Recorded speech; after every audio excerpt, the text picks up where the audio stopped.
Alors, bienvenue à tous et à toutes pour cette session sur la justice sainteté.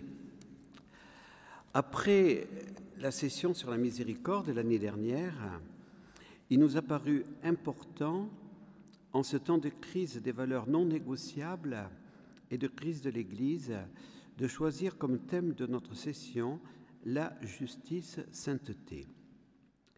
Comme nous le redirons demain, notre Église est une, sainte, catholique et apostolique. La sainteté n'est pas une option parmi d'autres. Nous sommes tous appelés à la sainteté.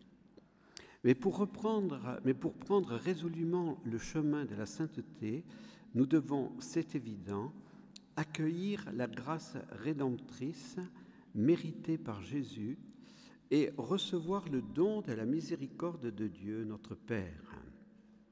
La justice et la sainteté n'est pas possible sans l'action de l'Esprit Saint et sans le respect de l'intégralité de la loi de Dieu.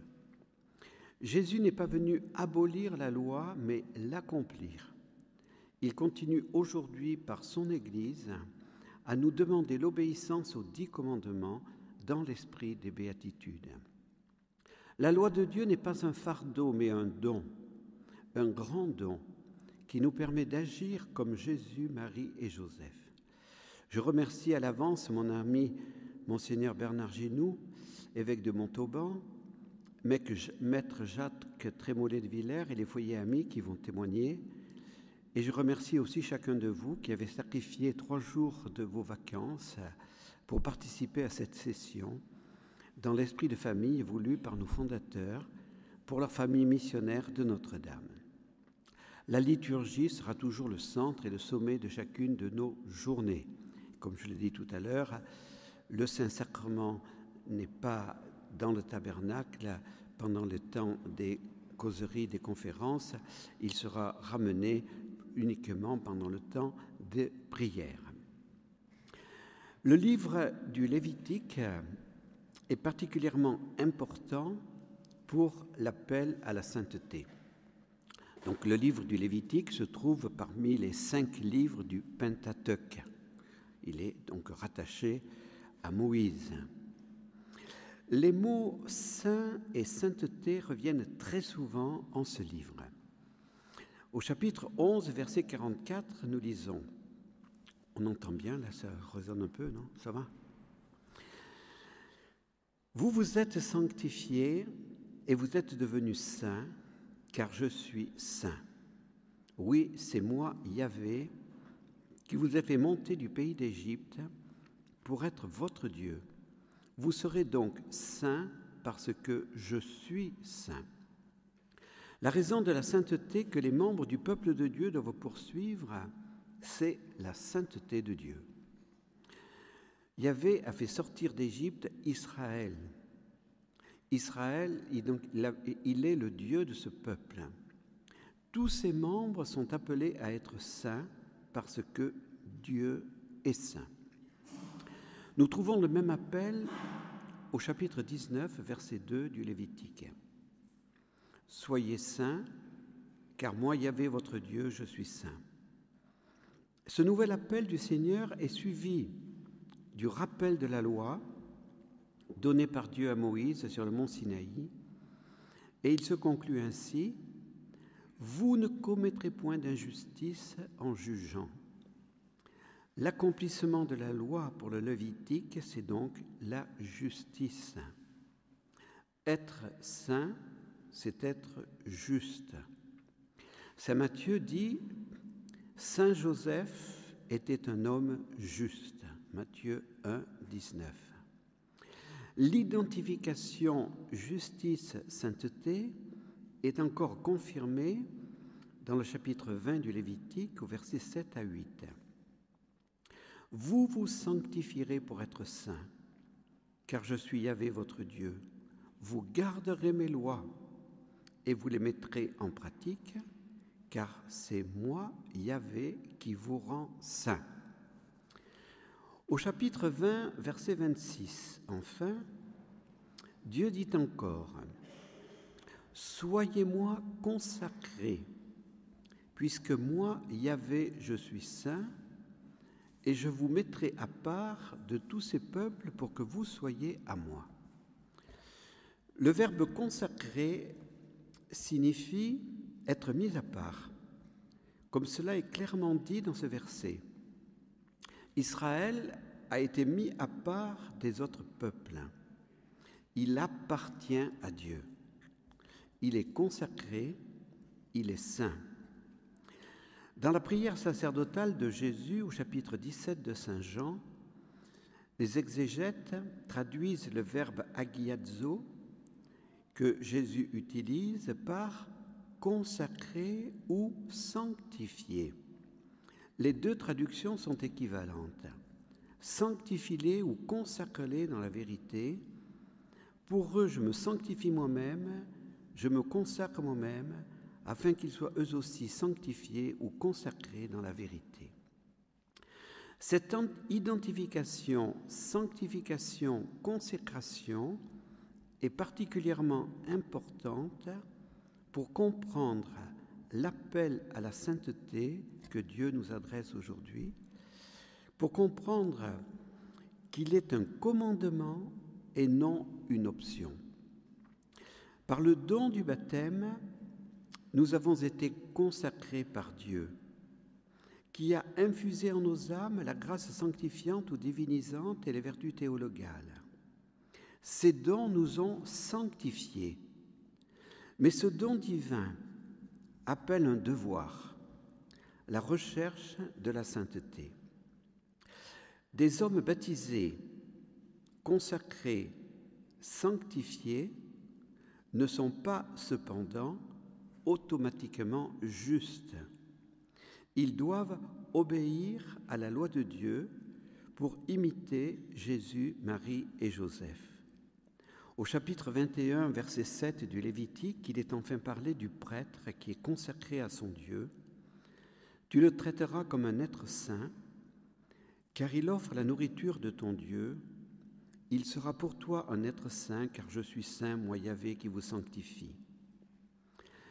Les médias ne font pas de cadeaux à l'Église, et ils ont raison, hélas, lorsque des prêtres sont coupables d'actes qui contredisent gravement leur état de prêtre consacré à Dieu. Le livre du Lévitique est en parfaite cohérence avec l'alliance du Sinaï. C'est Dieu qui a l'initiative de l'alliance, mais le peuple de Dieu s'est engagé en retour à l'obéissance à la loi des 10 commandements. Après cette brève étude exégétique du Lévitique, qui nous souligne le lien entre consacré, sainteté, justice, approfondissons le discours sur la montagne qui est rapporté dans les chapitres 5, 6 et 7 de l'Évangile selon saint Matthieu. Ce discours commence par les 8 béatitudes que nous pourrions appeler le code de la sainteté du Nouveau Testament. Chaque béatitude énonce dans sa première partie une disposition que le disciple doit vivre sur cette terre pour obtenir la récompense dans le royaume des cieux, la seconde partie. Donc, bienheureux les pauvres, donc la disposition c'est la pauvreté, donc selon l'esprit, et le royaume des cieux est à eux. Donc chaque béatitude est articulée de la même manière. Bienheureux les doux, ils obtiendront le royaume des cieux. Bienheureux les miséricordieux, ils seront appelés fils de Dieu, etc. Vous voyez, donc toujours la première partie, c'est la disposition du disciple et ensuite la récompense dans le royaume des cieux. Et cette introduction se termine ainsi. Ainsi votre lumière doit-elle briller aux yeux des hommes pour que, voyant vos bonnes œuvres, ils en rendent gloire à votre Père qui est dans les cieux. La justice, sainteté se révèle dans les bonnes œuvres et pas seulement dans les belles paroles. Luther, qui a fait du principe sola scriptura le fondement de sa théologie, n'a pas été fidèle à son principe en condamnant les œuvres et en rejetant le culte des saints, puisque dans l'Évangile, c'est clair, Jésus nous demande d'accomplir des bonnes œuvres. Nous pourrions donner à la première partie du discours, Matthieu 5, versets 17-48, ce titre « La justice parfaite, c'est la sainteté ». Jésus dit qu'il n'est pas venu abolir la loi, mais l'accomplir. Qu'est-ce que cela signifie ? Il est venu la porter à sa perfection. Accomplir la loi, précise Jésus, c'est faire plus que les scribes et les pharisiens. Si votre justice ne surpasse pas celle des scribes et des pharisiens, dit Jésus, vous n'entrerez pas dans le royaume des cieux. Jésus sera très sévère avec les pharisiens, qu'il appelle les sépulcres blanchis. Au-dedans, au-dehors, vous offrez aux yeux des hommes l'apparence de juste, mais au-dedans, vous êtes plein d'hypocrisie et d'iniquité. Jésus donne ensuite en Matthieu 5, 21-48 des illustrations très concrètes d'obstacles à la justice et sainteté. La haine entretenue volontairement dans le cœur est comparable au meurtre. La convoitise du cœur équivaut à l'adultère. La sincérité est supérieure au serment, dit-il. Il vaut mieux ne pas résister aux méchants. Et enfin, la justice et sainteté se révèlent surtout dans l'amour des ennemis. La loi trouve ainsi sa perfection dans l'amour, allant au-delà de ce que la stricte justice humaine exige. Les disciples de Jésus, pardonnant à leurs ennemis, montrent ainsi qu'ils sont parfaits comme leur Père céleste est parfait. Le témoignage des familles et des martyrs de notre temps ne peut laisser personne indifférent. La deuxième partie du discours, Matthieu 6, 1-18, pourrait porter ce titre « L'esprit dans lequel on doit accomplir nos bonnes œuvres ». Vous connaissez bien ces versets qui sont rappelés par la liturgie de l'Église le mercredi des cendres. Gardez-vous d'afficher votre justice devant les hommes pour vous faire remarquer d'eux. Ce serait perdre toute récompense auprès de votre Père des cieux. La justice, sainteté, c'est clair pour Jésus, ne doit pas être ostentatoire.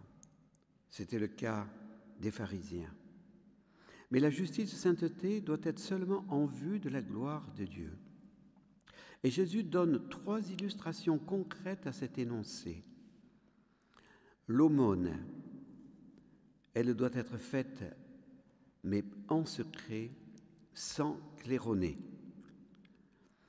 La prière est nécessaire, mais sa valeur dépend du cœur. On ne prie pas pour se faire voir des hommes, mais pour entrer en relation d'intimité avec son Père des cieux. Le jeûne n'est pas aboli, mais on doit être discret, se parfumer la tête lorsqu'on jeûne, il ne faut pas s'en glorifier.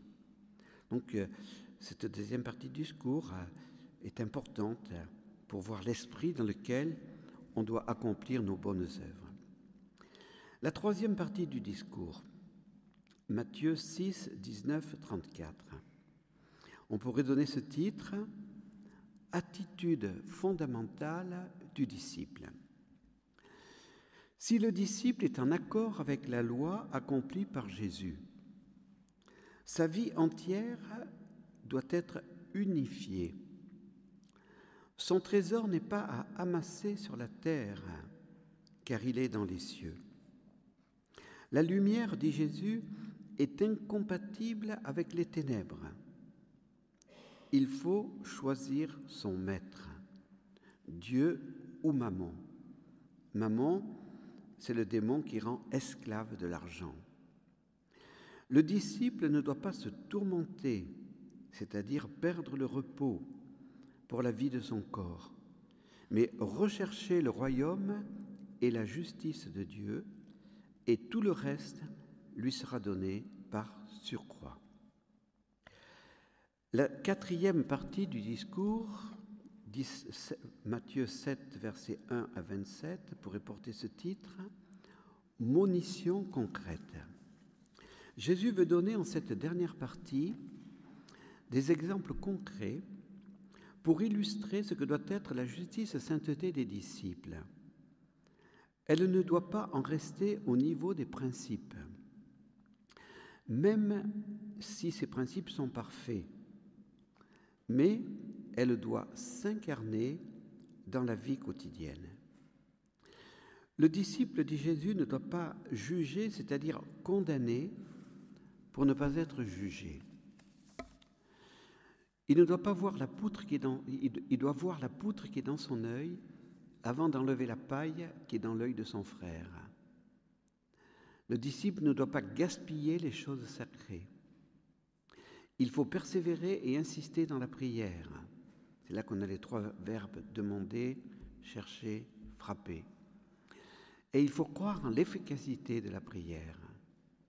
Notre Père est bon. Et surtout, ne jamais oublier la règle d'or, faire aux autres ce que l'on désire que l'on fasse pour nous-mêmes. Exercer le discernement à partir des 2 voies, dit Jésus, la voie large qui conduit à la perdition et la porte étroite et le chemin resserré qui mène à la vie. Peu sont ceux qui veulent suivre les exigences de l'Évangile dans leur radicalité, alors que là seulement, pour Jésus, est la sainteté. Les disciples devront toujours être prudents et vigilants. Méfiez-vous des faux prophètes déguisés en brebis. Attention à Satan déguisé en ange de lumière. Les vrais prophètes se jugent à leurs fruits. Ceux qui se modèlent sur l'esprit du monde pour plaire ne sont pas des vrais prophètes de Jésus. Choisissons des guides sûrs. Les vrais disciples ne se contentent pas de belles paroles. « Seigneur, Seigneur », mais, dit Jésus, ce sont ceux qui font la volonté du Père. Chez saint Matthieu, c'est très important, faire la volonté du Père. Notre Seigneur est clair et exigeant. Il n'y a pas de justice, sainteté, sans accomplissement de la volonté du Père. Prenons au sérieux ce que dit Jésus sur le jugement final qui viendra. Alors je leur dirai en face, « Jamais je ne vous ai connus, écartez-vous de moi, vous qui commettez l'iniquité. » Ces paroles fortes sont à rapprocher de la prophétie du jugement dernier, 25, 31, 46 en saint Matthieu. Elles révèlent l'absolue nécessité pour le salut de l'accomplissement de tous les commandements de Dieu. La conclusion du discours est une excellente introduction à notre session. Le saint est celui qui construit sa vie sur la roc en écoutant les paroles de Jésus et en les mettant en pratique. Grande est la ruine, par contre, dit Jésus, pour celui qui fait le contraire. Parcourons à présent le sermon sur la montagne en sens inverse. Nous constaterons que la justice chez saint Matthieu est bien l'équivalent de la sainteté, faire la volonté de Dieu. Le disciple qui recherche en vérité le royaume de Dieu doit sans cesse rechercher la justice de Dieu. Pour être saint, il est nécessaire de pratiquer des œuvres, non pour se montrer devant les hommes et obtenir une gloire superficielle, mais pour plaire au Père dans le secret. La justice et sainteté ne se contente pas de la stricte justice. Et qu'est-ce que la stricte justice? C'est rendre à chacun ce qui lui est dû. Mais la justice et sainteté va au-delà, elle s'accomplit dans l'amour des ennemis. L'amour des ennemis n'est pas dû, c'est un don. La justice est pauvre, douce, compatissante, miséricordieuse, pure, pacifique. Ce sont les béatitudes, et les béatitudes sont bien le code de la sainteté. Saint Jean-Paul II n'a pas eu peur de lancer aux jeunes le grand appel à la sainteté. N'ayez pas peur d'être des saints. Mais Saint Jean-Paul II ne rêvait pas la sainteté. Je suis exigeant, disait-il, parce que Jésus est exigeant. Dans la veillée des JMJ de Cologne, le 20 août 2005, Benoît XVI disait aux jeunes « Les saints sont les vrais réformateurs ».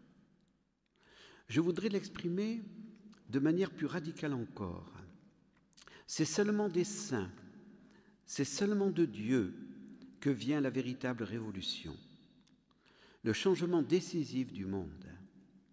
Au cours du siècle qui vient de s'écouler, nous avons vécu les révolutions dont le programme commun était de ne plus rien attendre de Dieu, mais de prendre totalement dans ses mains le destin du monde. Et nous avons vu que ce faisant, un point de vue humain et partial était toujours pris comme la mesure absolue des orientations. L'absolutisation de ce qui n'est pas absolu mais relatif s'appelle totalitarisme. Cela ne libère pas l'homme, mais lui ôte sa dignité et le rend esclave. Ce ne sont pas les idéologies qui sauvent le monde, mais seulement le fait de se tourner vers le Dieu vivant, qui est notre Créateur, le garant de notre liberté, le garant de ce qui est véritablement bon et vrai. La révolution véritable consiste uniquement dans le fait de se tourner sans réserve vers Dieu, qui est la mesure de ce qui est juste et qui est en même temps l'amour éternel. Qu'est-ce qui pourrait bien nous sauver sinon l'amour? Ces paroles de Benoît XVI, nous les accueillons un 14 juillet, jour où l'on rappelle la révolution du 14 juillet 1789. Le 24 août 1997 à Paris, 1 million de jeunes étaient rassemblés autour de Jean-Paul II pour les JMJ. Des journalistes ont ainsi interprété ce temps exceptionnel qui avait touché beaucoup de Français en parlant de révolution de l'amour. Puisse notre session nous apporter force et confiance afin de collaborer au renouveau de la France et à sa vraie révolution, sa conversion par sa fidélité retrouvée aux promesses de son baptême. Dans la veillée des JMJ de Cologne, encore, le 20 août 2005, Benoît XVI disait aux jeunes « Les saints sont les vrais réformateurs ». Je voudrais maintenant l'exprimer de manière plus radicale encore, disait-il, c'est seulement des saints, c'est seulement de Dieu que vient la véritable révolution, le changement décisif du monde. Cette année, et nous le redirons encore, comme nous l'avons dit au moment du forum, c'est l'année Luther pour nos frères luthériens. Luther est présenté comme le réformateur, mais Luther n'a pas été un vrai réformateur. Les vrais réformateurs, ce sont les saints. Et ce qui a manqué à Luther, c'est d'être un saint.